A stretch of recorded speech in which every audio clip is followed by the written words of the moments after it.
Buongiorno da Giulio Cainarca a tutti coloro che sono all'ascolto di Radio Padania Libera. Ben trovati al nostro appuntamento quotidiano con Onda Libera. Intanto la prima pagina dell'agenzia ANSA che si apre sul piano della Grecia all'Unione Europea. L'Unione Europea che dice è un buon punto di partenza, solo 2 le misure sociali, possibile estensione del salario minimo e buoni pasto ed energia per i poveri, meno ministeri, una lista di riforme chiesta dall'Eurogruppo al governo greco è arrivata nella notte.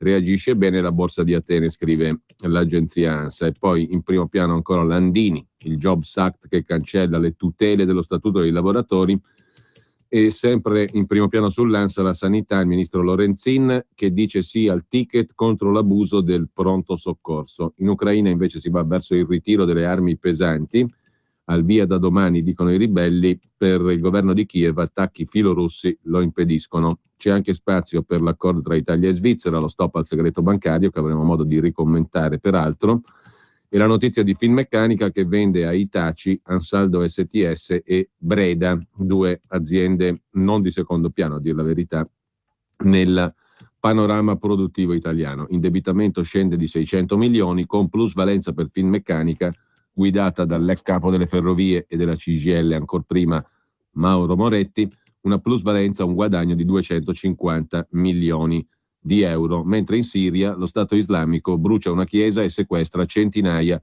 di caldei. Sono centinaia, ma il numero non è confermato. I caldei presi in ostaggio dallo Stato islamico dopo l'attacco al villaggio di Tel Tamer nell'est della Siria. Lo riferisce Newsweek. In base a quanto si è appreso, i jihadisti hanno bruciato una chiesa cattolica. Lo Stato islamico chiederebbe la liberazione di loro membri in cambio del rilascio degli ostaggi, scrive ancora l'agenzia ANSA, che poi si occupa dello Stato islamico in un'altra notizia per le minacce all'Italia. Sono pronti i nostri lupi solitari, dice l'ISIS, nuove minacce contro l'Italia sul web. Secondo quanto riporta Site, il sito internet guidato dall'ormai celeberrimo, perché in questi giorni è stato oggetto di molti articoli, Rita Katz, un'analista dei siti islamici e delle comunicazioni islamiche su internet, un jihadista mette in guardia l'Italia dall'entrare in guerra contro l'ISIS per evitare che il Mediterraneo sia colorato del sangue dei suoi cittadini. Si fa riferimento all'azione di potenziali lupi solitari in Italia, scrive ancora l'agenzia ANSA, che in primo piano mette anche una curiosa vicenda che arriva dall'Inghilterra a proposito di fecondazione assistita, per così dire molto assistita. A 59 anni in Gran Bretagna vuole diventare madre con gli ovuli della figlia morta. Era l'ultimo desiderio di mia figlia, ma le autorità negano il permesso e la donna si rivolge, a quanto pare, agli Stati Uniti. Questo per quanto riguarda il primo piano dell'agenzia ANSA. Poi ci sono un po' di frattaglie dalla mattinata con le quali vorrei aprire brevemente la trasmissione, cioè alcune notizie, tra le quali vedo molto commentata già su internet la notizia del film dei coniugi Madia finanziati con i soldi pubblici.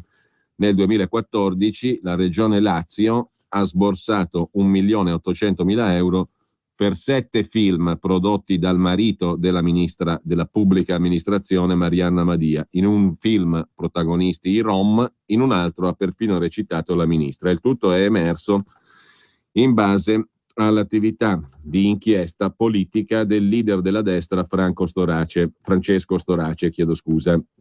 Calcoli alla mano, la società di produzione cinematografica Wild Side di Mario Gianani, il marito della ministra della pubblica amministrazione Marianna Madia, e gli altri azionisti della società sono Saverio Costanzo, figlio di Maurizio, Marco Martani, Lorenzo Mieli, figlio di Paolo Mieli, e Fausto Brizzi, regista.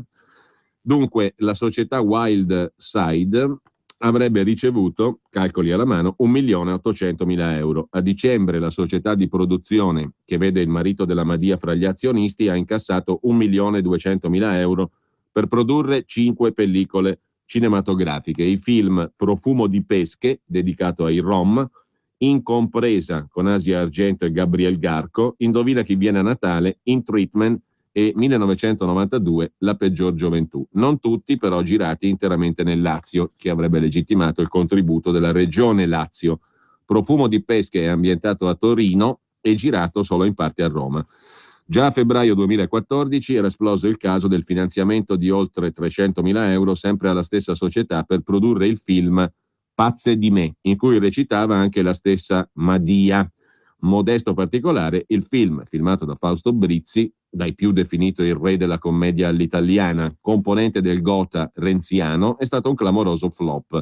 La stessa cifra, 300.000 euro, era stata stanziata da Regione Lazio per produrre La grande bellezza, sempre realizzato da Wildside. In totale, quindi, Regione Lazio ha elargito ai Madia ben 1.800.000 euro. Per la giunta regionale è tutto regolare. La legge sul cinema nel Lazio, approvata dal Consiglio regionale negli anni della giunta Polverini, prevede l'accesso ai fondi con automatismi, senza discrezionalità, perché basata su criteri oggettivi. Mentre sull'altra questione del giorno, dei giorni, perché sta insistendo moltissimo su questa questione il governo e il premier in persona, oltre che la homepage di Udem TV, la TV online del Partito Democratico, dalla quale poi trarremo altri spunti sulle priorità governative, perché è una specie di agenda, per così dire, telegiornalistica delle priorità di governo. Sull'altra questione di questi giorni, la nuova scuola, secondo Renzi, ce lo ricorda in termini sintetici Davide Giacalone oggi su Libero, e in effetti difficile dargli torto. La scuola nuova di Matteo Renzi è in realtà una vecchissima mega sanatoria.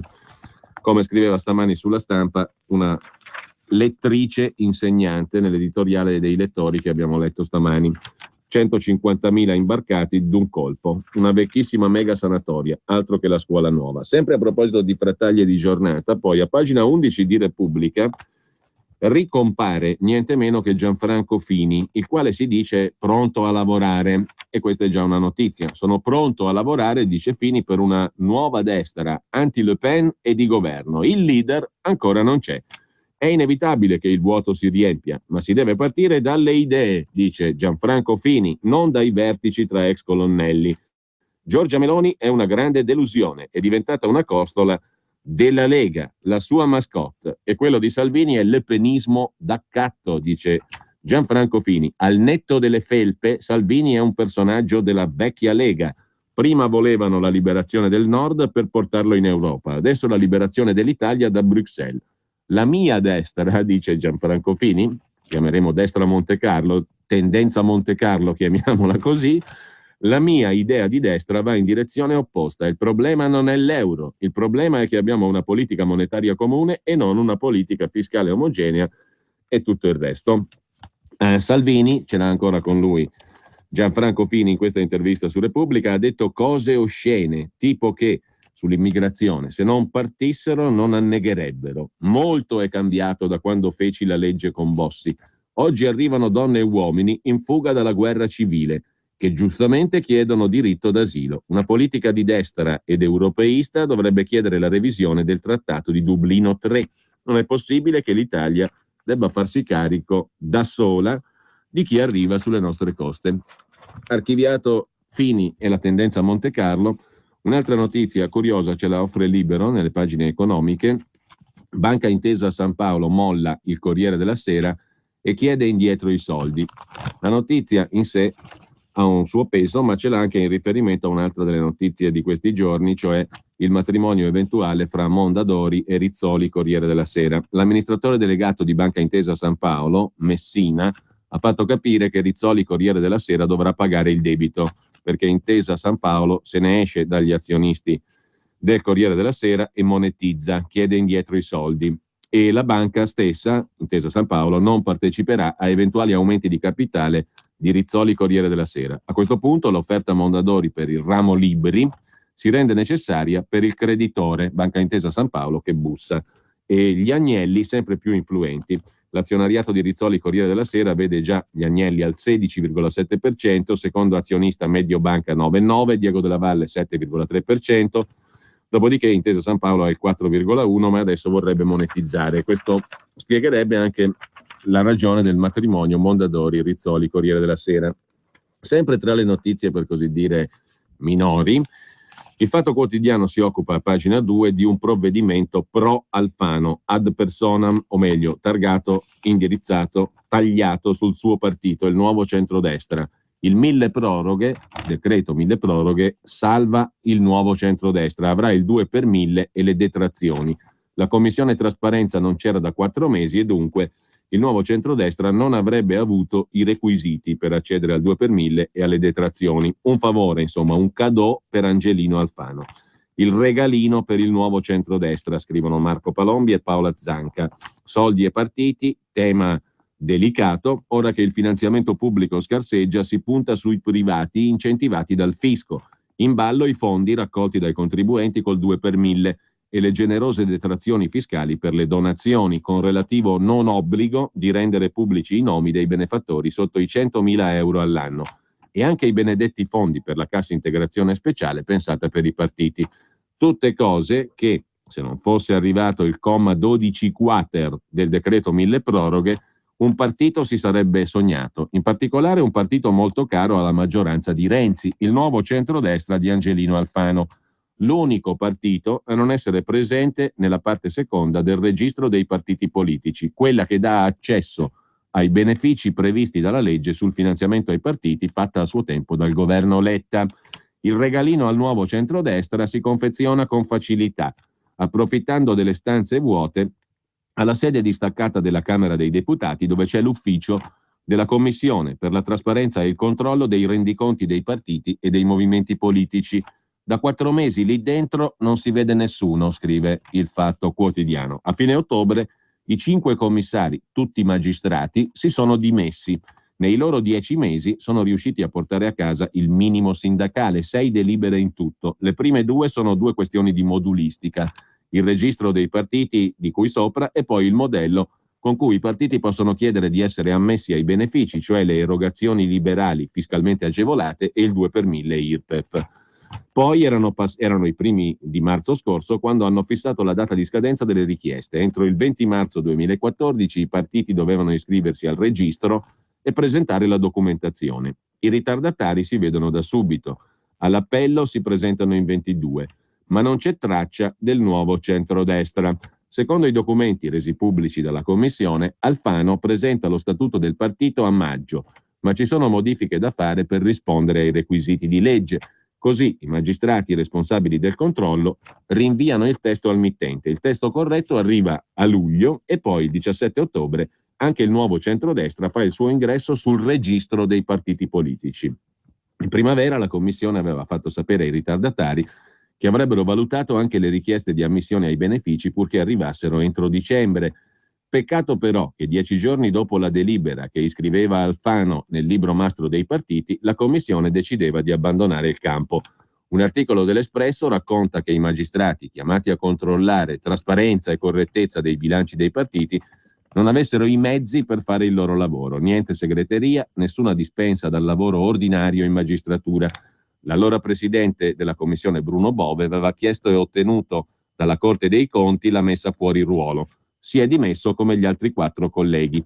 I nuovi commissari sono stati comunicati dai presidenti di Camera e Senato il 29 gennaio. Presidente Luciano Calamaro, già controllore in RAI. Gli altri, Roberta Vivaldi, Bruno Polito, Laura Cafasso, Luca Fazio. La commissione è stata per mesi una scatola vuota, non ha esaminato le richieste presentate per l'accesso ai benefici. Per i ritardatari le agevolazioni fiscali del 2014 sembravano perse, ma poi è arrivato il decreto mille proroghe, 2 mesi di ossigeno, qualche soldo per il nuovo centrodestra, le regole e la trasparenza un'altra volta. Insomma, il regalino e il cadeau per Angelino Alfano. Mentre il giornale si occupa dell'appalto che imbarazza il presidente de Il Sole 24 Ore alla Fiera di Milano. Il colosso delle cooperative rosse Manutencoop vince una gara con la Fiera di Milano e affida una consulenza a una società con 0 dipendenti ma vicina al patron Benedini, che è anche il presidente del Sole 24 Ore. Indaga la procura. Nel dicembre 2013 l'ente Fiera di Milano avvia la selezione per i lavori di manutenzione dell'area di Rho, che viene vinta dalla bolognese Manutencoop Facility Management. Manutencoop, colosso quotato in borsa, 18.000 dipendenti, affida una consulenza da 600.000 euro alla piccola sconosciuta società House Tech, la quale è controllata da un uomo di fiducia del patron della Fiera di Milano, Benito Benedini. I manager della fiera decidono quindi di presentare un esposto in procura. Fra le notizie spigolature, potremmo definirle, del giorno, un salto lo facciamo anche a Londra perché è emerso uno scandalo bipartisan, politici in vendita a 7.000 euro al giorno, gli ex ministri degli esteri Rifkind e Stroh, il primo conservatore, il secondo laburista, sono stati ripresi di nascosto mentre offrono favori in cambio di compensi, cacciati dai loro partiti. Jack Straw, in particolare, era l'ex ministro del governo di Tony Blair. Tornando invece alle questioni italiane, una vicenda paradossale la racconta oggi il Giornale. Giampaolo Iacobini ne dà conto sulla questione dei furti in appartamento. Abbiamo letto i numeri questo fine settimana. Ogni 2 minuti una casa in Italia viene svaligiata. C'è stato un aumento in 10 anni incredibile di furti in appartamento e il Giornale racconta la storia di un georgiano specialista dei furti in casa, il re dei topi di appartamento, che è stato preso e liberato perché ha l'epatite. Per la polizia non è contagioso, ma il centro di identificazione e di espulsione lo rifiuta perché infettivo. Salta l'espulsione e il ladro gira tranquillo in mezzo a noi. Agisce in Veneto. Per catturarlo c'erano voluti giorni di indagine, racconta il Giornale. 29 i furti nelle abitazioni. I furti nelle abitazioni sono 689 al giorno, cioè 29 all'ora, tutti i giorni in Italia. Ma anche se catturati, i ladri non pagano, scrive il Giornale. Libero invece, con Filippo Facci, e il Giornale con Carmine Spadafora da Napoli, si occupano della dipartita, della morte di Carmine Schiavone, 72 anni, cugino del boss Francesco Schiavone, detto Sandokan, uno dei pesi massimi dei casalesi. Un killer camorrista che è stato celebrato come un oracolo, scrive fuori dal coro Filippo Facci oggi su Libero. Tutti a elencare i meriti di Carmine Schiavone, pentito per evitare ergastoli, spacciatore di bugie sulle scorie nucleari sepolte in Campania, coccolato dai media come editorialista. Vogliono creare il mito di Schiavone, scrive Spadafora su Il Giornale. Il pentito dei clan dei casalesi, divenuto un personaggio, il sanguinario boss, fu santificato in TV per le sue vaghe rivelazioni sui rifiuti tossici e ora inventano il giallo sulla sua morte. Infine, da tenere in considerazione la vicenda del presidente della Liguria, Burlando, che finisce indagato, non lui, indagato non è Burlando, ma è indagato, l'indagine la fa la procura su soldi dai petrolieri all'associazione di Burlando, Maestrale, finanziamenti sistematici durante la campagna elettorale e anche dopo le elezioni, sponsorizzazioni a iniziative che legano il nome del gruppo petrolifero Europam di Mario Costantino e quello del presidente della regione Claudio Burlando. Lo hanno scoperto i finanzieri del nucleo di polizia tributaria, indagando sulle pressioni esercitate per lungo tempo da una lobby dell'energia su partiti e esponenti della politica, in primis della regione Liguria e di Burlando e della sua associazione Maestrale. Non è per la radio touchscreen con Bluetooth, non è per il cruise control e neppure per i sensori di parcheggio anteriori e posteriori. Non è neanche per il rilevatore di stanchezza e per il sistema di frenata anticollisione multipla di serie. La vuoi perché è una Golf. Scopri Golf 5 porte con Tech & Sound Pack, tua con progetto valore Volkswagen da 169 euro al mese, anticipo 5.516 euro, Tantra 99 e TAI 587, fino al 28 febbraio. Info su Volkswagen.it. Usa la tua carta You&Any, hai fino a 15 euro di carburante omaggio e un bonus punti sul nuovo programma. Fino al 31 marzo ogni 3 rifornimenti da 30 litri hai 5 euro di carburante omaggio. Info ed Eni Station aderenti su youandany.com. Per la tua pubblicità su Radio Padania Libera, chiama il numero 02 66 23 44 22. Sabato 28 febbraio, non prenderti impegni, tutti a Roma. renziacasa.com, più saremo, prima ci liberiamo di questi incapaci, peraltro pericolosi. Come arrivarci a Roma? Pullman, treno, auto, c'è un numero di telefono a tua disposizione per darti tutte le informazioni necessarie. 02 66 234 234. Sabato 28 febbraio, ore 15, 101.000 persone incazzate in Piazza del Popolo. 02 66 234 234.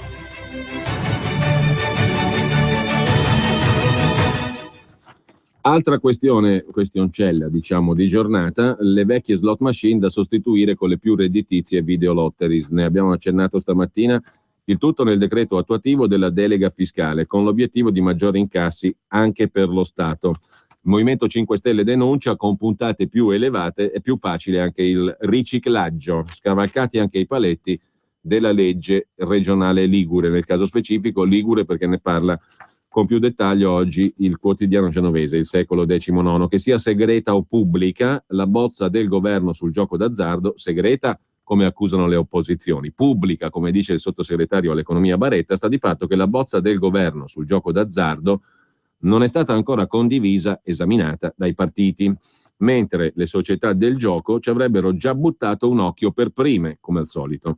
In ogni caso, la lettura dello schema del decreto attuativo della delega fiscale, datato 11 febbraio, permette di scoprire che il piano di riordino da parte del governo tiene conto dell'enorme gettito garantito dalle macchinette, senza dimenticare il business che fa gola alle aziende e alle lobby del gioco. Sono 3 i punti contestati in particolare dal Movimento 5 Stelle, che parla di favore alle lobby. Primo, la pubblicità vietata solo nella fascia di garanzia tra le 16 e le 19. Il divieto, che doveva essere esteso, diventa insignificante. Secondo, le leggi regionali per contrastare il gioco patologico, molto più restrittive in alcune regioni per quanto riguarda limiti, distanze e orari, vengono spazzate via da un presunto regolamento su base nazionale. Terzo punto, l'eliminazione di un terzo circa delle 350.000 macchinette, quelle ufficiali, quelle legali, e la totale sostituzione da qui ai prossimi 2 anni con le videolotteries. Si parla di 250.000 apparecchi collegati in remoto, secondo il governo più facilmente controllabili anche perché delimitati ad apposite sale da gioco. Per le opposizioni invece le mafie si stanno già leccando i baffi. Perché? Perché sulle videolotteries, le nuove macchinette, si possono giocare puntate più alte.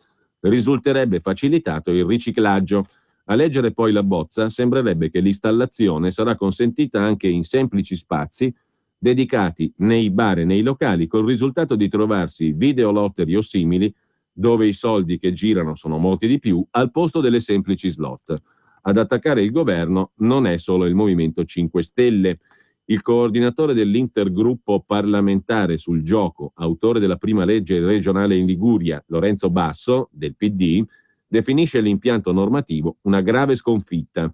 Sulla pubblicità vengono esclusi i canali sportivi molto seguiti dai ragazzi, che possono trasmettere spot a qualsiasi ora, e limitare il divieto alla sola fascia di garanzia di 3 ore dalle 16 alle 19 non avrebbe effetti sul pubblico adolescenziale che segue partite ed eventi sportivi. Insomma, via le vecchie slot, arrivano le redditizie videolottery, con il sospetto della facilitazione del riciclaggio. A proposito di questioni fiscali, invece, torniamo brevemente sulla questione dell'accordo fra Italia e Svizzera. No, anzi, prima dobbiamo ascoltare le parole della ministra degli esteri europea su un altro dossier d'attualità, la Libia. Bisogna investire tutto sull'iniziativa delle Nazioni Unite e dell'inviato Leon, ha detto Federica Mogherini durante la trasmissione Che tempo che fa, secondo quel che riporta UDEM TV, la TV online del Partito Democratico.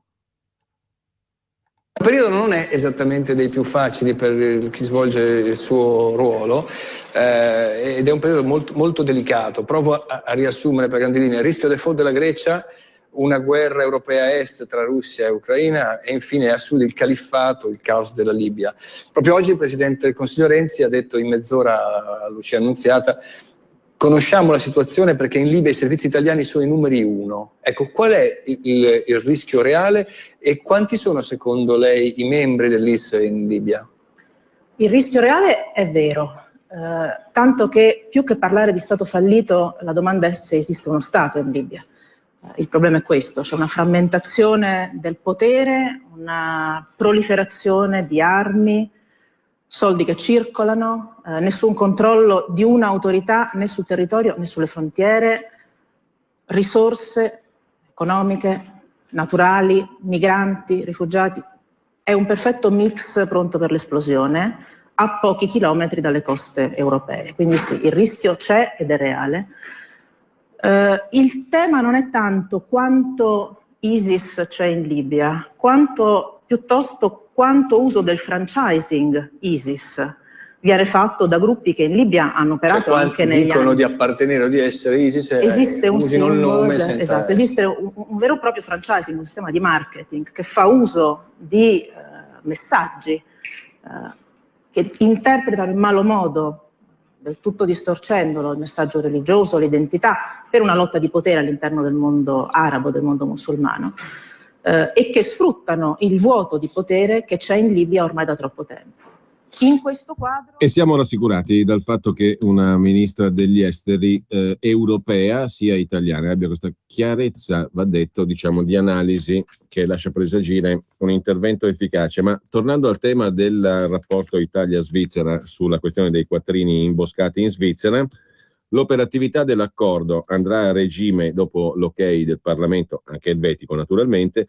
Le informazioni però a quel punto potranno essere chieste dal momento della firma dell'accordo, cioè da ieri. Resta irrisolta parzialmente la questione dei lavoratori frontalieri svizzeri che lavorano in Italia, questione che sarà affrontata a tappe. I lavoratori oltre confine saranno assoggettati a imposizione sia nello Stato in cui lavorano sia nello Stato di residenza. La quota spettante allo Stato del luogo di lavoro ammonterà al massimo al 70% delle tasse dell'imposizione fiscale sul lavoratore. Il paese di residenza dei lavoratori applicherà l'imposta sul reddito tenendo conto delle imposte già prelevate nell'altro Stato e eliminando l'eventuale doppia imposizione.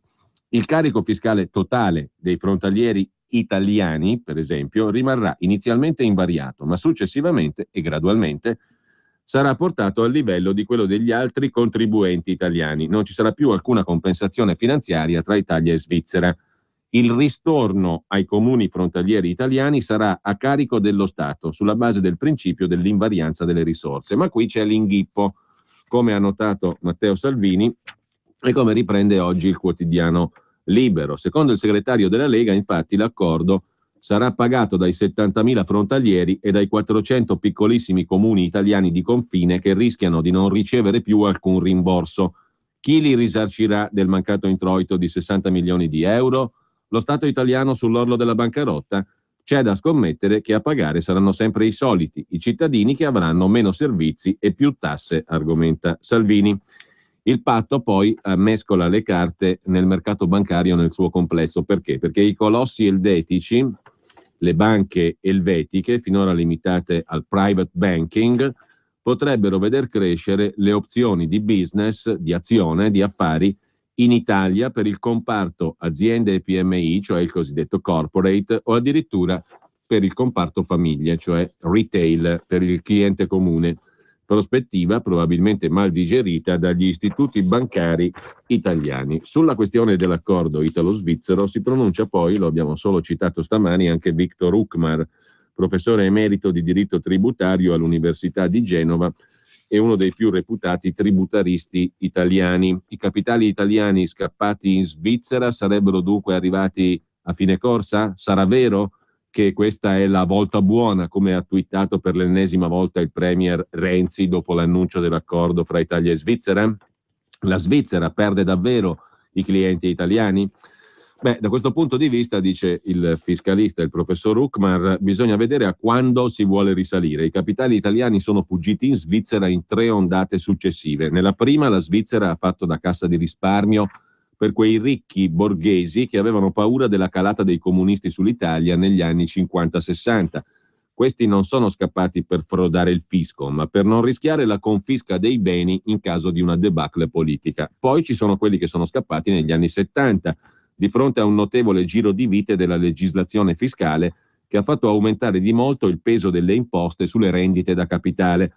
Questi sono fuggiti per evadere quelle che consideravano ruberie dell'erario italiano. La terza ondata è partita dagli anni '80, quando la Svizzera, dice Ukmar, è diventata un vero e proprio paradiso fiscale per molte aziende italiane che hanno spostato lassù la testa della società, ad esempio nel cantone di Zug, dove le imposte societarie erano una barzelletta. Cosa cambia oggi rispetto ad allora?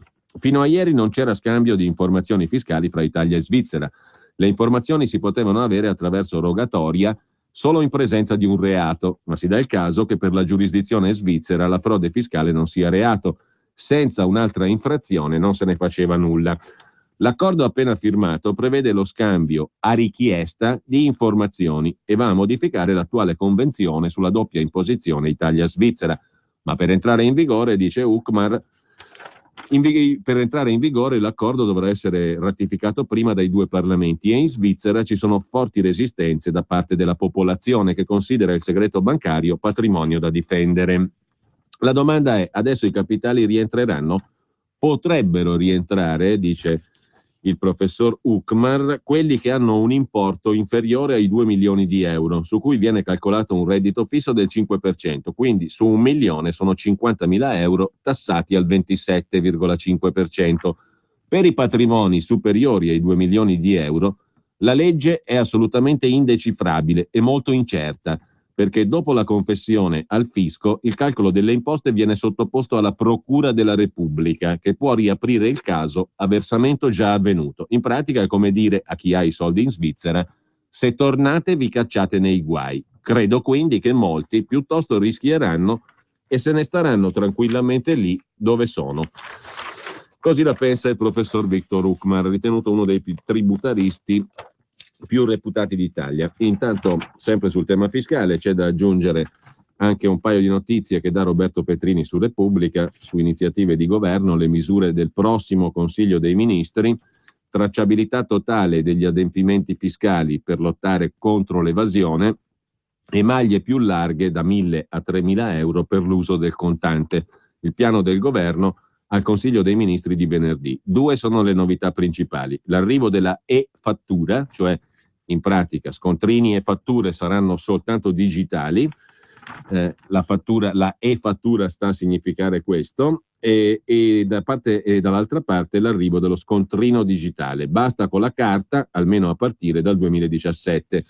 Nel frattempo, un primo passo verso l'informatizzazione del fisco si avrà con l'operazione 730 precompilato, che arriverà nelle cassette elettroniche di lavoratori dipendenti e pensionati, dopo l'ok del Garante per la Privacy il prossimo 15 aprile, con quel meccanismo che abbiamo visto stamani e che obbligherà coloro che devono fare la dichiarazione a passare dal consulente, dal CAF, a spendere di più. Il modulo via internet devi spedire l'aggiornamento. Nel caso tu poi sei lavoratore dipendente e chiedi al sostituto di imposta di fare quel mestiere di aggiornamento del precompilato, devi passare attraverso il canale internet, ma anche se vai da un professionista. Insomma, si pongono tutta una serie di passaggi che naturalmente non saranno gratis, presumo, né per il pensionato né per il lavoratore dipendente. Per quanto riguarda le fatture, andranno in soffitta nel giro di 3-4 anni fatture, ricevute e scontrini fiscali cartacei, ma anche i registri IVA e quelli dei clienti fornitori, finalizzati a eventuali controlli del fisco, che oggi devono essere tenuti da chi esercita un'attività. Questi strumenti saranno sostituiti con supporti informatici sul modello cloud, che permetteranno a professionisti e commercianti di scambiarsi fatture in entrata e in uscita tra di loro e all'Agenzia delle Entrate di monitorare. Stesso sistema per gli scontrini digitali. Sarà necessario un aggiornamento delle tecnologie e dei registratori di cassa, che sarà favorito con un credito di imposta di 100 euro. L'informatizzazione del fisco e delle possibilità di controllo, secondo il governo, servirà al solito fine, cioè la lotta all'evasione. Contestualmente potrebbe essere meno necessario agire a monte in modo radicale, andando verso una totale abolizione del contante, il reato di autoriciclaggio, i rafforzamenti del falso in bilancio, la rinuncia a depenalizzare le fatture false renderanno più difficile la circolazione di denaro nero e quindi accettabili le normali transazioni in banconote e monete metalliche. In soldoni, è il caso di dirlo, il tetto al contante dovrebbe salire da 1.000 a 3.000 euro. Infine, sempre sul tema dell'economia, vi segnalo dal Libero l'intervista di Francesco De Dominicis a Claudio Borghi Aquilini, responsabile economico della Lega Nord e candidato governatore per la regione Toscana, sulla questione della Grecia. L'unica opzione per la Grecia era l'uscita dall'euro. Adesso a pagare il conto saremo noi italiani, o meglio, anche noi italiani. Il risultato al momento dell'accordo tra Grecia e Unione Europea è sostanzialmente nullo, dice Borghi Aquilini al quotidiano Libero. Il risultato è nullo rispetto a chi pensava che ci sarebbero stati cambiamenti epocali È andato tutto secondo un copione già scritto. Il nuovo premier greco Tsipras si sta adeguando diligentemente ai diktat, farà recupero crediti in nome e per conto della Germania, non ha mantenuto le promesse della campagna elettorale, ma si sapeva. Tsipras farà lo stesso mestiere che in Italia ha già fatto Mario Monti a partire dal novembre 2011 e che ora sta portando avanti Renzi, che poi è lo stesso mestiere svolto in Spagna, vale a dire più tasse per far rientrare la Germania dai propri crediti. Non bisogna sorprendersi.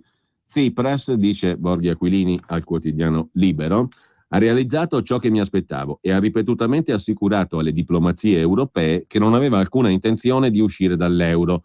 Non a caso, ho sempre detto che avrei votato Alba Dorata, seppur a malincuore, ma accantonando immediatamente l'ipotesi di abbandonare la moneta unica, il potere negoziale del governo greco con la Germania è diventato nullo e il ministro delle finanze tedesco Schäuble ha avuto gioco facile. Non cambia assolutamente nulla per i cittadini greci, semmai cambia in negativo per i cittadini italiani. Paghiamo noi per riparare danni di altri, perché in una maniera o nell'altra dovremmo sborsare a livello europeo 7 miliardi di euro di nuovi crediti. Questo vuol dire per gli italiani 1,5 miliardi di prestiti a fondo perduto. In questo senso siamo gli unici a rimetterci, dice ancora Borghi Aquilini al quotidiano Libero. Guadagna la Germania e anche la Francia. La posizione anomala è quella dell'Italia, costretta a un altro doloroso sacrificio. Quel che è assurdo è il trasferimento fiscale tra regioni povere. Di fatto togliamo risorse ai nostri disoccupati per darle ai cittadini greci. È come se in Italia si chiedesse alla Calabria di pagare per tenere in piedi la Sicilia. Atene avrebbe dovuto battere i pugni sul tavolo? In che modo? Non dovevano battere i pugni sul tavolo, ma arrivare con un'alternativa in mano. Ci date i soldi o usciamo dall'euro. L'ipotesi che la Grecia pensava di avere, cioè negoziamo il debito, è stata subito stoppata dalla Banca Centrale Europea, che ha fatto sapere che avrebbe tagliato i fondi col risultato che i bancomat greci sarebbero rimasti vuoti. L'uscita dall'euro proposta dalla Lega per l'Italia è un percorso anche per la Grecia? Da questo punto di vista, dice Borghi Aquilini, ricordiamo che la Grecia non è l'Italia, dovrebbe sopportare forti disagi per i drastici tagli di fondi. Se sparisce il sussidio, possono stampare tutti i soldi che vogliono, ma avrebbero difficoltà. Anni fa suggerì che la Grecia avrebbe dovuto uscire dall'euro e si sarebbe dovuto dare il via a un piano Marshall in modo da consentirle di stare in piedi da sola. Diverso è il discorso per l'Italia, che è un paese che paga. Per quanto riguarda il troppo tardi per l'addio alla moneta unica, non è mai troppo tardi, conclude Borghi Aquilini, perché libertà e democrazia non hanno prezzo. Anche in mezzo a disagi un equilibrio è sempre possibile. Se è stato trovato un aggiustamento per l'Islanda, si può fare anche per la Grecia, ma come tutte le malattie, se si lasciano andare troppo avanti, le cure diventano troppo invasive. Ma intanto, a proposito di governo, giustamente rifacciamoci all'agenda video ufficiale. Sentite un po' Alec Ross cosa dice del governo Renzi in Italia. Se non sapete chi è Alec Ross, non preoccupatevi, non lo sa nessuno, è il senior fellow della Columbia University, Stati Uniti. Le riforme del governo in carica da solo un anno sono un ottimo punto di partenza, dice Alec Ross, parlando di Renzi, grande possibilità per l'Italia, sempre da UDEM TV, la TV del Partito Democratico online. Speaking of young people, quando parliamo dei giovani, quando sono a Silicon Valley, io sono la persona più anziana al tavolo, mentre a una riunione in Italia sono il più giovane. E secondo me il vostro Presidente del Consiglio, Matteo Renzi, può veramente fungere da tramite tra le generazioni, tra le varie generazioni. Io non sono un esperto dell'Italia, ma parlando come da italiano, da americano a cui sta a cuore l'Italia, posso dire che vorrei davvero tanto che Matteo Renzi abbia successo, perché lo vediamo come una figura che può davvero rappresentare il futuro dell'Italia. E so che è in carica da solo un anno, ma spero che avrà modo di essere in carica per qualche hanno ancora col sostegno degli italiani. Le riforme che ha proposto Renzi sono un passo importante per iniziare. Il fatto che queste riforme, che noi negli Stati Uniti vediamo come un passo ancora molto piccolo, buono ma piccolo, ma il fatto che vengano criticate così tanto queste riforme non è un buon segno per l'Italia. L'Italia ha bisogno di sostenere il Jobs Act e le altre riforme e bisogna continuare su questo percorso, perché è difficile fare l'imprenditore in Italia, è molto difficile. Io non sono ricco, ma ho molti amici che se la passano bene, che hanno assunto migliaia di persone in tutto il mondo in aziende tecnologiche, e gli italiani che assumono sono italiani che hanno lasciato l'Italia, non vogliono assumere l'Italia a causa delle leggi sul mercato del lavoro, e quindi penso che ciò che ha iniziato Renzi in questo settore è estremamente importante. Possono non piacere a tutti, ma sono assolutamente cruciali per rendere l'Italia competitiva.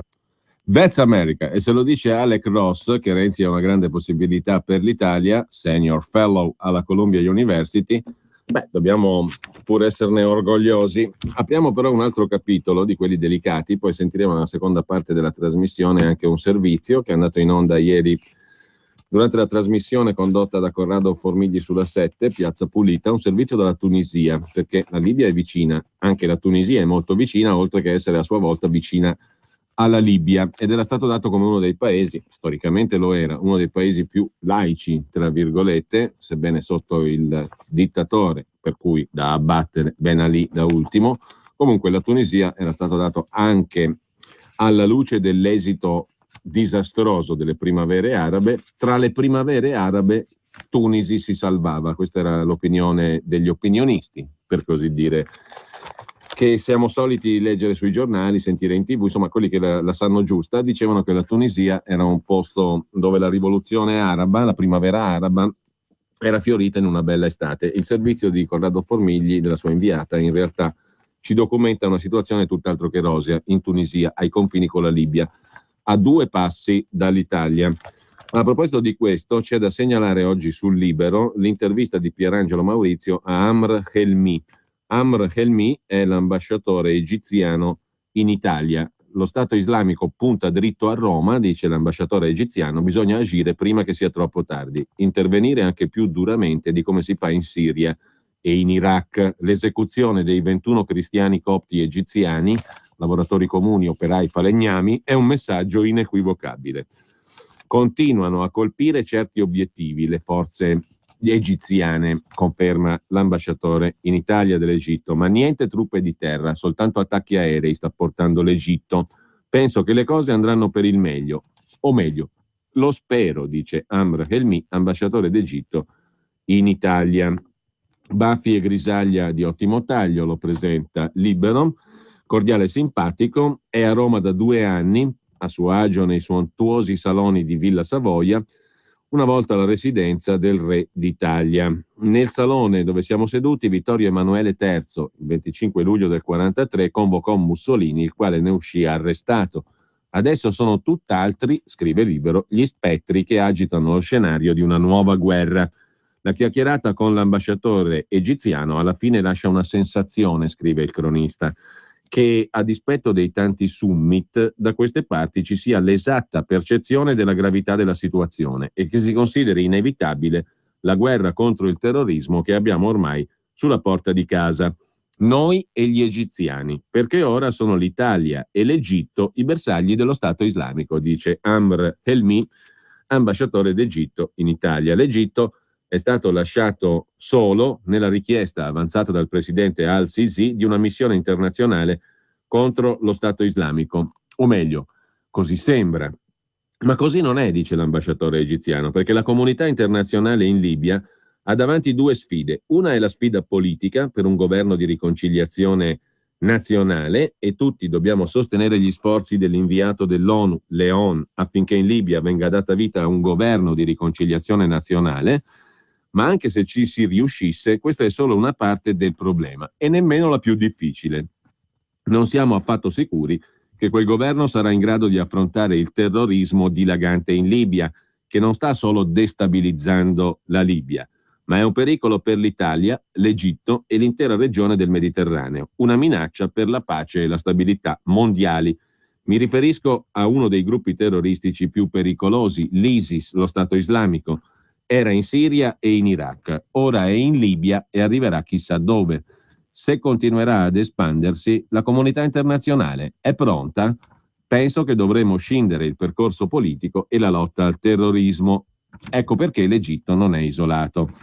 Quanto tempo abbiamo? 1 mese, 2 mesi, dice l'ambasciatore d'Egitto in Italia. In Siria e in Iraq lo Stato Islamico controlla un territorio grande come la Gran Bretagna. In Libia non sappiamo quanto. La comunità internazionale dovrà decidere. In Libia dovremo affrontare lo Stato Islamico e le altre organizzazioni terroristiche in modo anche più aggressivo di quanto si stia facendo in Siria e Iraq, per un motivo molto semplice. Siria e Iraq sono relativamente lontani. La Libia è a 350 km dall'Italia, 1 ora di volo. Non possiamo avere una Somalia sulla porta o nel cortile di casa. Quanto all'Italia, cosa avrebbe potuto fare di più per sostenere la posizione dell'Egitto? No comment, è la risposta dell'ambasciatore egiziano in Italia, che poi si sofferma sulla decapitazione dei 21 egiziani cristiano-copti. Una barbarie ancora peggiore dell'uccisione del pilota giordano, dice Amr Helmi, ambasciatore egiziano a Roma. Lui almeno era un ufficiale, il pilota giordano. I 21 invece erano gente semplice, in Libia per lavorare, idraulici, carpentieri, falegnami. Quanti sono gli egiziani in Libia? Centinaia di migliaia. Stiamo attuando piani per evacuarli. L'ISIS è una minaccia per la sicurezza e la pace globali. Adesso sono Egitto e Italia però in prima linea, dice ancora l'ambasciatore egiziano in Italia, Amr Helmi, intervistato su Libero. L'Egitto è minacciato per ovvi motivi di confine, ma dovete fare attenzione, dice l'ambasciatore Amr Helmi. Nel video con il massacro dei 21 copti, il tagliagole dice stiamo venendo a Roma, non dice Spagna o Grecia, ma Italia. Sono stati scelti 21 cristiani da uccidere su una spiaggia libica che guarda le coste italiane. Non è un caso. L'inquadratura finale è sul mare che diventa rosso del sangue dei cristiani. Vogliono trasformare il Mediterraneo in un mare di sangue.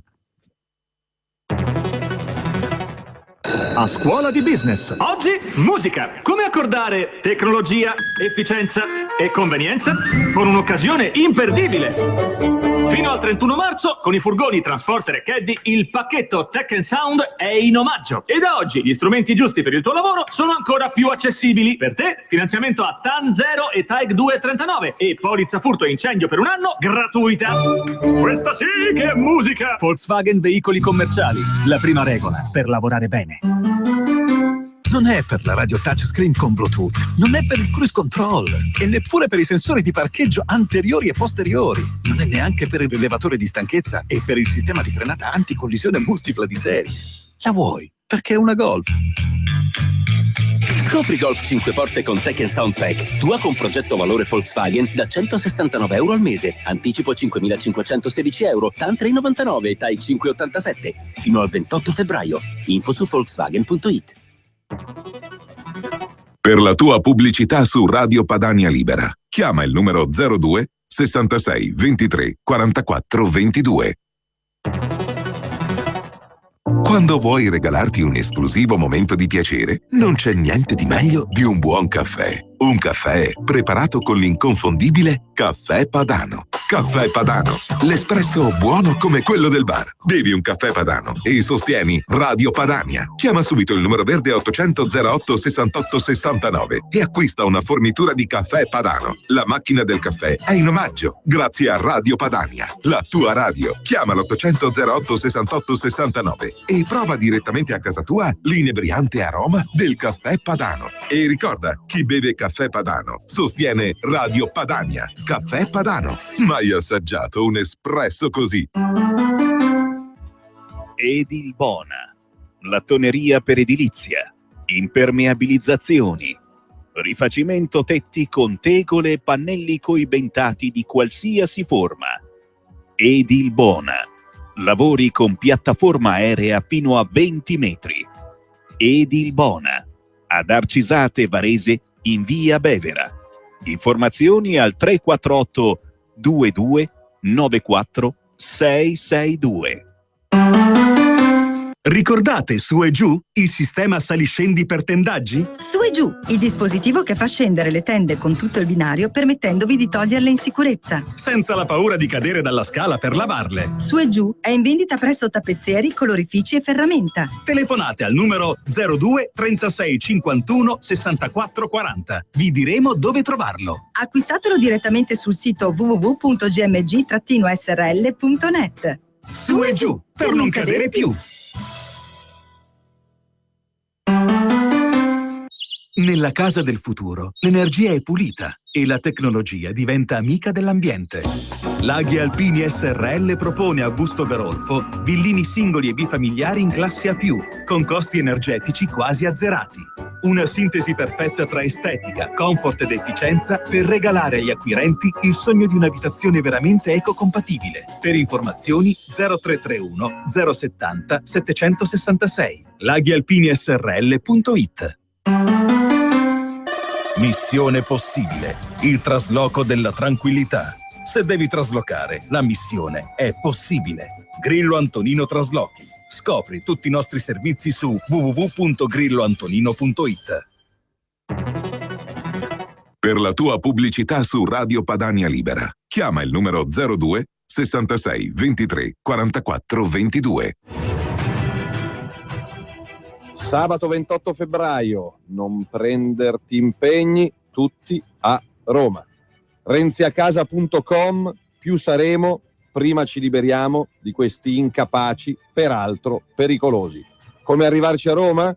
Pullman, treno, auto, c'è un numero di telefono a tua disposizione per darti tutte le informazioni necessarie. 02 66 234 234. Sabato 28 febbraio, ore 15, 101.000 persone incazzate in Piazza del Popolo. 02 66 234 234.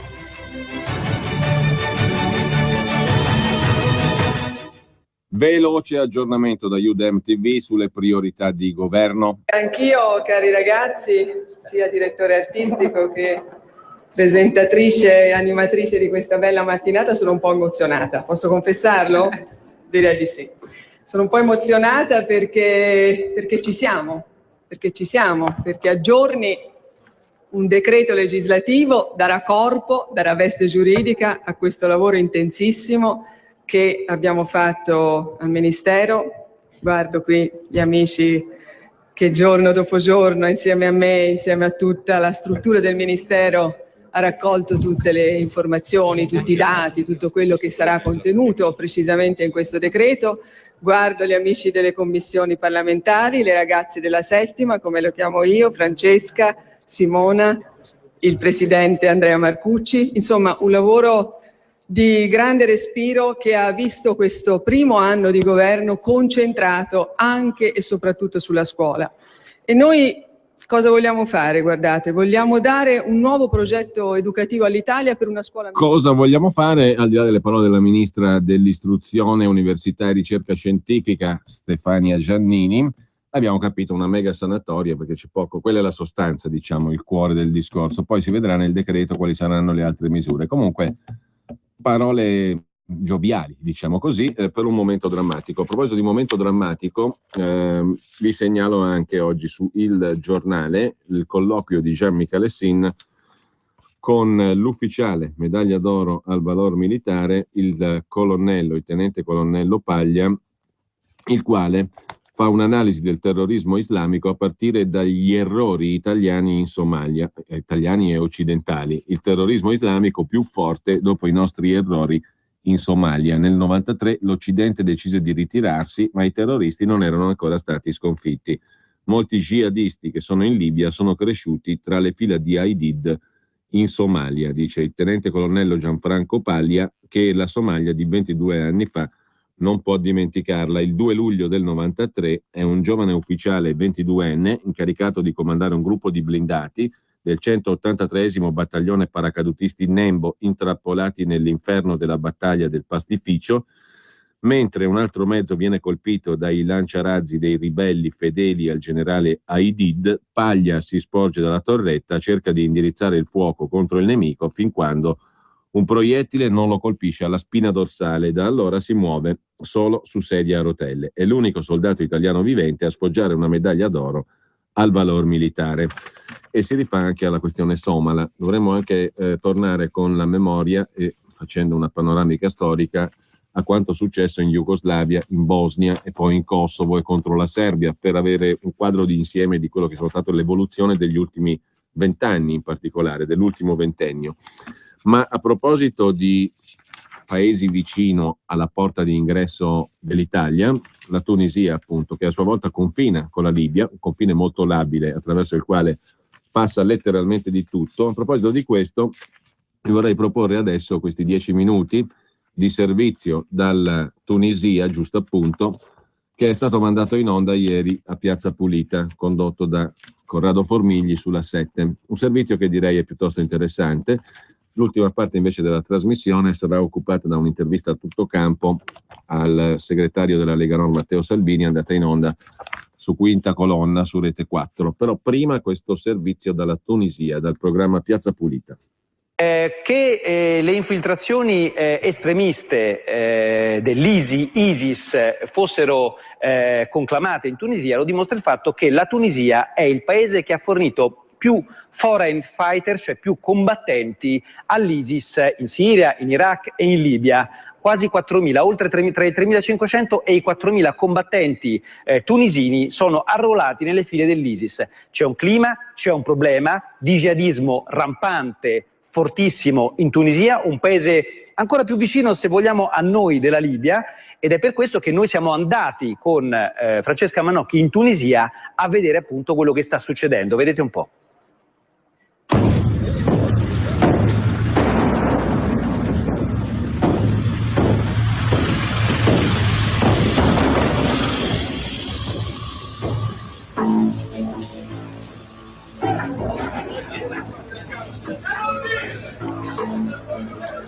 Non abbiamo di che vivere, non c'è niente qui. Io sono sposato, ho 3 figli e sono disoccupato. Guardati intorno, gli uomini sono tutti qui seduti ai tavolini, dalla mattina alla sera. Che lavoro facevi prima? Ero un animatore turistico. Piano piano abbiamo perso tutto. Per noi la rivoluzione non ha cambiato nulla, anzi è diventato peggio di prima.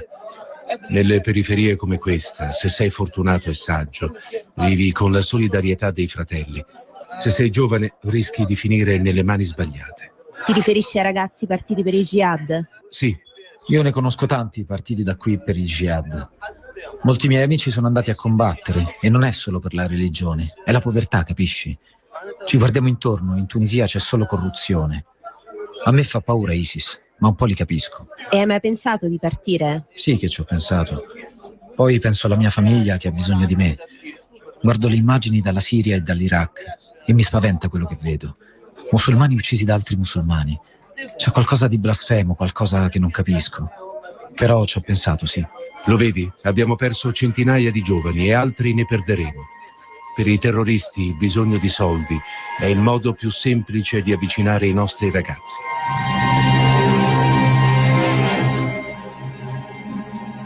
Doha ci accompagna verso il sud del paese, attraverso le zone più colpite dal reclutamento dei giovani combattenti partiti al servizio del califfo, e ci racconta la sua storia. Sono preoccupata, siamo tutti preoccupati, perché sappiamo che i terroristi sono intorno a noi, che sono vicino a noi, ma non sappiamo chi sono. Io questa paura la vivo nella mia famiglia. Il più piccolo dei miei fratelli è finito in carcere per un problema di droga. E da quando è in galera è cambiato radicalmente. Prima ha cominciato a farsi crescere la barba, poi ha cominciato a dire che si sentiva sempre più vicino a Dio e ha cominciato a parlare di religione come non ha mai fatto prima. L'ultima volta che sono andata a trovarlo, mi ha detto che è pronto a sacrificare la sua vita per Allah. E io so che nessuna delle mie parole può più scalfire le sue convinzioni, né attraversare il suo cuore. Mi sento impotente. I terroristi reclutano le persone non solo nei bar, anche in carcere. Gli fanno il lavaggio del cervello. Stiamo attraversando il governatorato di Kairouan. Mio fratello è in prigione qui. Questa è la roccaforte dei salafiti di Ansar al-Sharia. Usano la religione per convincere i nostri ragazzi e le nostre ragazze a combattere per il jihad. Arriviamo a Eslatia, una piccola città al centro della Tunisia. Anche qui molti ragazzi hanno imbracciato le armi per andare a combattere il loro jihad, come Walid. Mio fratello Walid era un ragazzo normale, aveva studiato a Tunisi, era pieno di sogni e speranze. Non ha mai parlato di jihad, né aderito a movimenti salafiti, anzi prendeva in giro i suoi coetanei che avevano queste idee. Tutto è cambiato quando nostro fratello, il suo gemello Khaled, è partito per andare a combattere in Siria. Walid non si dava pace, l'ho visto cambiare lentamente. Prima le abitudini, ha cominciato a frequentare di più la moschea, ha smesso anche di ascoltare la musica che sentivamo insieme. Sentiva solo canzoni che inneggiavano al jihad. Passava ore nel bar dove poi abbiamo scoperto che c'era il reclutatore. Gli hanno cambiato l'anima al mio Walid.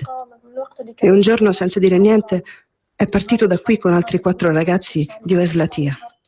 I primi tempi ci ha telefonato, diceva di essere in Libia.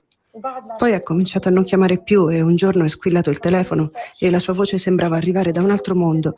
Diceva di essere ferito. Poi più nulla, finché un suo amico ha telefonato a mio padre per dire che Walid era morto, che era un martire morto in Libia per il jihad. Capisci? Ho un fratello morto e uno di cui non si sa più nulla. Non ci hanno neppure restituito il suo corpo. Non abbiamo nemmeno potuto piangere la sua morte di fronte a una bara. Non posso pensare che sia morto.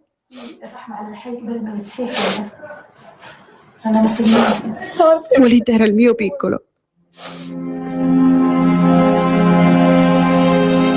Mi prendevo cura di lui, della sua stanza, dei suoi abiti. Mi prendevo cura di tutto. Ogni notte andava nel bar qui a Eslatia e nel cuore della notte lui chiamava per farsi aprire la porta e ogni notte gli aprivo la porta. Da quando se n'è andato ho smesso di dormire e quando raramente riesco sogno Walid, sogno che mi chiami per farsi aprire la porta di nuovo.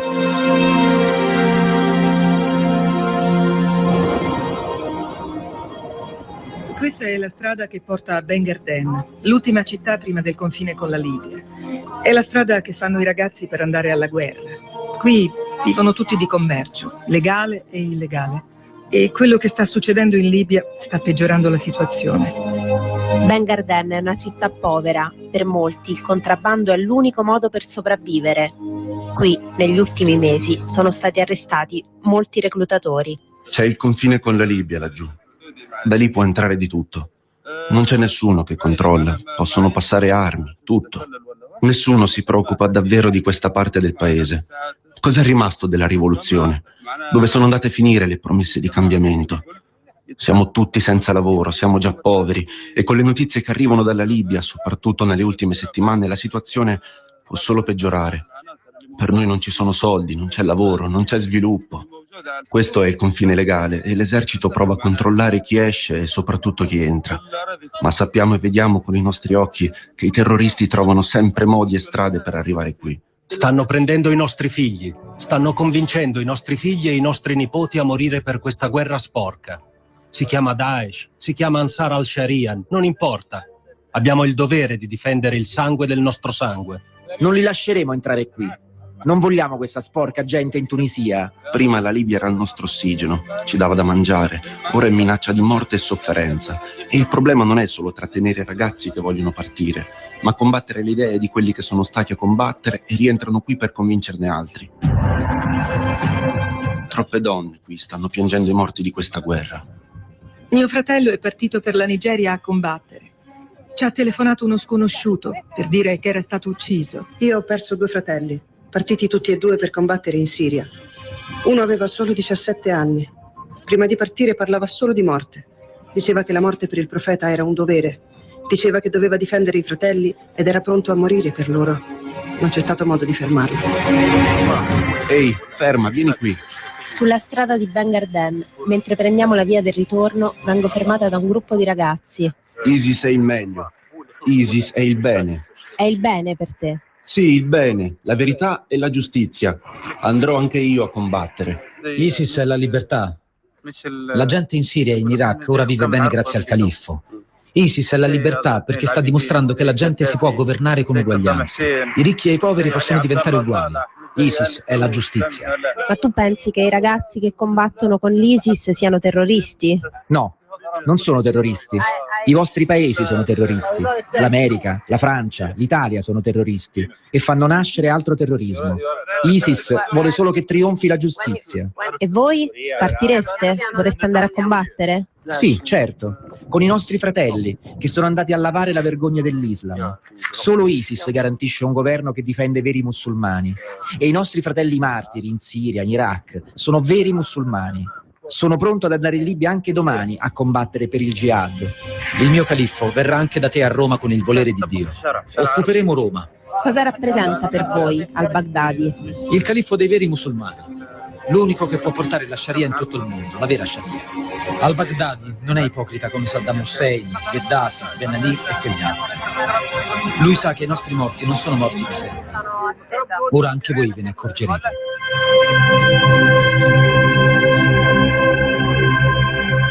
Is good, Islam. Osama Bin Laden is good. Abu Bakr al-Baghdadi is good. Domenica 8 marzo, festa della donna e pranzo di Radio Padania. Per sostenere la radio più rivoluzionaria e per celebrare le nostre donne padane, ti aspettiamo domenica 8 marzo al ristorante Villa Cagnola di Gazzada Schianno, in provincia di Varese. Un ricco menù da gustare a tavola con i conduttori di Radio Padania, i rappresentanti del territorio e importanti esponenti nazionali della Lega Nord. E allora, sei dei nostri? Prenota il tuo posto al pranzo di Radio Padania di domenica 8 marzo. Chiama subito il numero 339 6395 685 339 6395 685.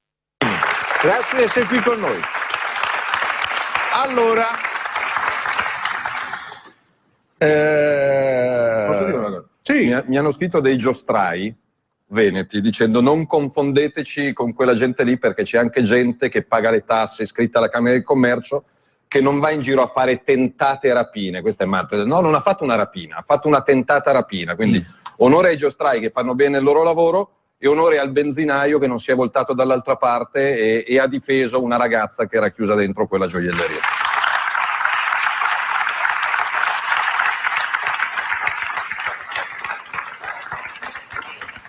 Senta, onorevole Salvini, mi dice una cosa, ma come mai noi stiamo facendo delle micro inchieste, insomma, no? Da un po' di tempo su campi rom, situazioni di periferie, eccetera, e poi le rifacciamo a distanza mediamente di 2 mesi.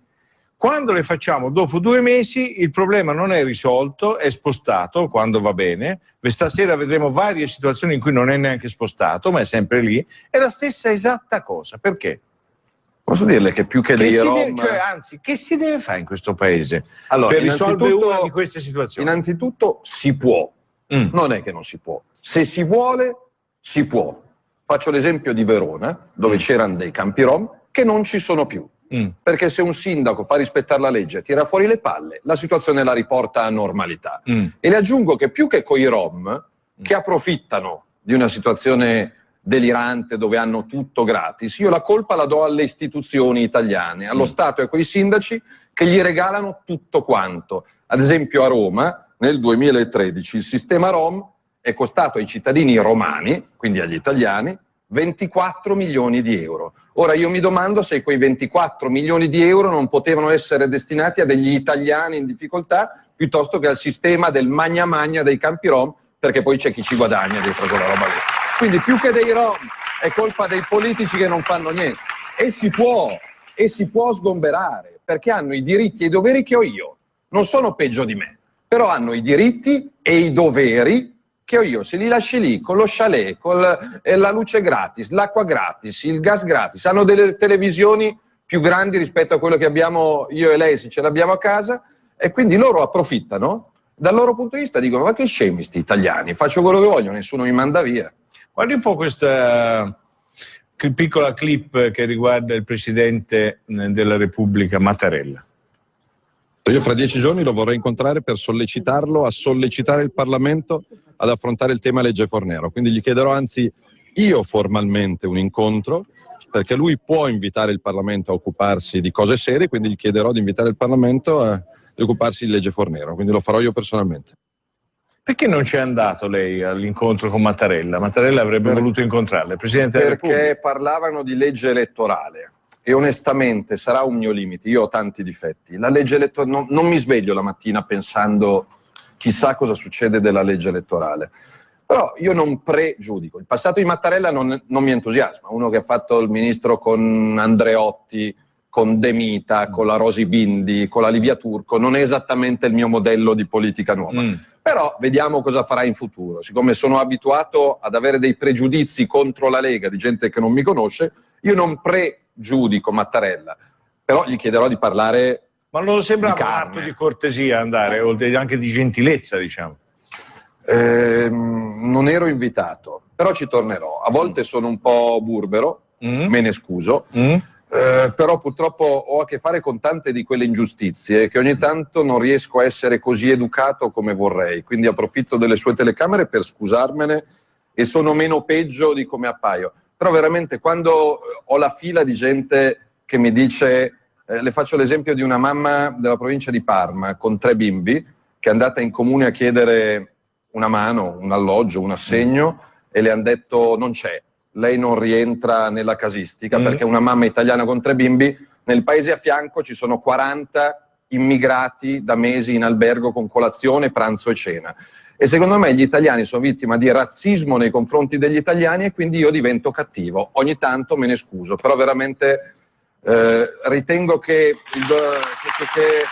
ci sia qualcosa che non va. Che ci sia qualcosa che non va. Senta Salvini, guardi un po' questa clip su quel che lo sanno tutti, perché qui ci sono molte persone di Roma, quel che hanno combinato sti delinquenti tifosi a Roma. Guardi un po'.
Mamma mia, stasera è già la seconda volta che lo dico, ma che devo fare? Lei ha mandato un tweet, vero? Sì.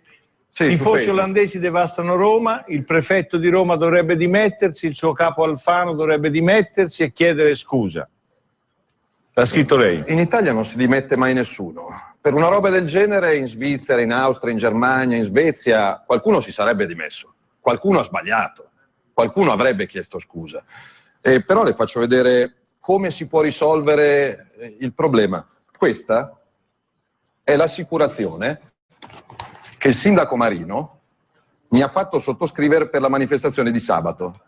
Cioè, siccome noi sabato pomeriggio saremo in Piazza del Popolo a Roma, io, a nome della Lega, ho sottoscritto un'assicurazione di 1,5 milioni di euro, perché se qualcuno fa il cretino e danneggia qualcosa, ne rispondo io, delle migliaia di persone che ci saranno. E se lo fa con la Lega e con i romani che verranno in piazza, che è gente pacifica, che non butteranno una carta per terra, non poteva farlo anche con la squadra e con i tifosi di questi delinquenti che hanno devastato Roma e ci hanno fatto fare una figura di fango a livello mondiale? Renzi dice che va a fare la guerra in Libia e non sa difendere una fontana.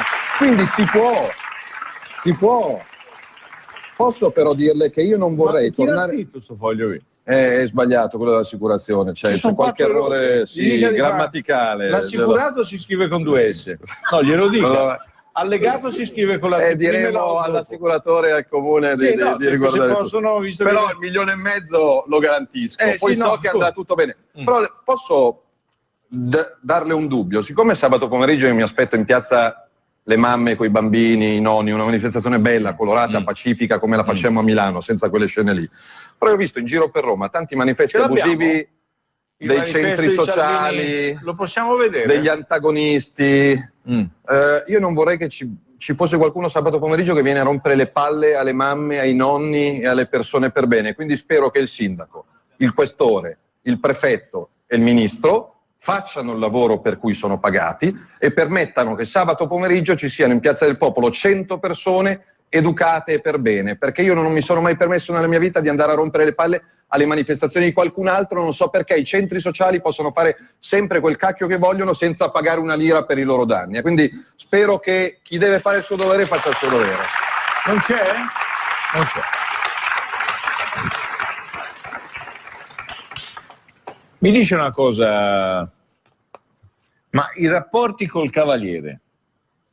Sarebbe Silvio Berlusconi. L'ho visto domenica scorsa. Come stava? Stava bene, il Milan aveva perso un'altra volta, quindi eravamo Anche un po' lei, depressi. Eravamo depressi. Ma lo sa che noi tra i in redazione abbiamo un tifoso laziale, no? Perché qui a Roma c'è... a Roma è anche probabile. Che a dei livelli rasenta la paranoia, no? E ci ha raccontato che i tifosi della Lazio per adunata rumorosa in Polonia sono stati in carcere 6 mesi. Ecco, lo scandalo è che i tifosi olandesi li abbiamo portati allo stadio in pullman e li abbiamo fatti tornare tranquillamente a casa. Uno stato normale questi li tiene in galera per 6 mesi e li fa lavorare per ripagare i danni che hanno creato. Questo fa uno stato normale. Ma ti immagini se io vado ora lì e spacco un pezzo di barcaccia? Però questo dipende anche da chi fa le leggi. Perché è appena stata approvata la depenalizzazione. Perché vengono solo in Italia a fare questo casino? Perché in Italia sanno che puoi venire a fare quello che vuoi e non la paghi. Perché se in Italia il governo ha appena depenalizzato 150 reati, poliziotti e carabinieri non sono difesi. Poliziotti e carabinieri non sono difesi. Mentre per quanto mi riguarda, chi porta una divisa va tutelato e va difeso, sempre e comunque. Punto. Senta, con Berlusconi allora... Giovanni Toti, guardiamo queste dichiarazioni sull'alleanza con Forza Italia. Forza Italia, dopo lo strappo pervicacemente voluto e consumato dal Premier Renzi, torna libera di fare opposizione a 360 gradi. Lo farà prima di tutto occupandosi di tutti quei problemi delle persone, delle famiglie, delle imprese che questo governo in questi lunghi mesi non ha saputo o voluto risolvere. E lo farà cercando un dialogo, cercando di rimettere insieme tutte le forze che si considerano di centrodestra, a partire dalla Lega Nord, per costruire una vera alternativa di governo nel più breve tempo possibile. Speriamo che tutti i nostri alleati, tutti coloro che si considerano alternativi al governo Renzi, abbiano la maturità di cogliere questo impegno, quella maturità che noi dobbiamo tutti insieme ai nostri elettori. E con Berlusconi come va? Ma Berlusconi ha fatto tantissimo. Non pensiamo solo alla politica estera. Fino a che c'era Berlusconi Presidente del Consiglio non erano successi i casini che stiamo vedendo adesso, la Libia, la Siria, la Russia, quindi per certi versi lo rimpiango. Ha fatto tanto, però preferisco guardare al futuro. È una persona che ha fatto tanto, però in Italia ci vuole anche il ricambio. Non mi può chiedere di mettermi insieme a tutti i costi con chiunque passi per strada. Traduco: Alfano è il ministro che ha portato più immigrati clandestini in Italia della storia della Repubblica. Io, segretario della Lega Nord, come faccio a dialogare con Alfano, che peraltro ha tradito Berlusconi passando da destra e a sinistra e fregando i suoi elettori? Io con Alfano non farò nessun tipo di accordo. Perdo, vinco, chi se ne frega, però la coerenza per me è un valore.